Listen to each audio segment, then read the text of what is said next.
ഞാൻ പോയി വെട്ടോളെ. എനിക്കിപ്പത്തെ മോഡൽ അറിയില്ല. ഇങ്ങോട്ട് വാ. അല്ലെ ഇറക്കിയാ നാസാക്കി ഇരിക്കെ. കടക്കണോടത്ത് മുടി, ഇരിക്കണോടത്ത് മുടി. നേരം പോലത്തെ ചീർപ്പ് വാരാൻ നോക്കുമ്പോ അതിൽ നിറച്ച് മുടി. ഇങ്ങോട്ടൊന്ന് നോക്കാച്ച്.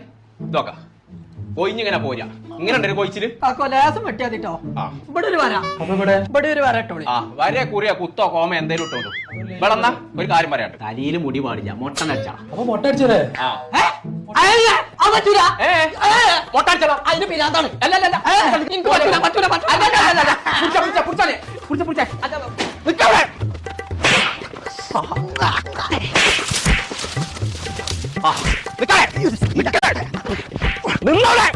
എന്തിനാ കോയാക്ക അതിനെ തച്ചു കൊല്ലണേ? മുടി കൊയ്യണ്ടേ മൊട്ടടിപ്പിച്ചാതോ ഇരിക്കോടത്ത് മുടി, കടക്കോടത്ത് മുടി, നടക്കോടത്ത് മുടി, തിന്നോടത്ത് മുടി, ആകെ കൊടുമുടി. കൊടുമുടി അല്ല 5 മുടി. കൊച്ചാറിന് അങ്ങനെ ഉണ്ട് കൊച്ചില്. ഒന്നല്ലെങ്കിൽ മൊട്ടടിച്ച, അല്ലാന്നുണ്ടെങ്കിൽ ഇതിനെന്തെങ്കിലും മരുന്ന് തേക്കുക. എത്ര കോയാക്ക് തലക്ക് സുഖല്ലേ? ഇല്ല. മുടി കൊച്ചിലിനൊക്കെ ആരെങ്കിലും മൊട്ട അടിച്ചോ കോയാക്ക?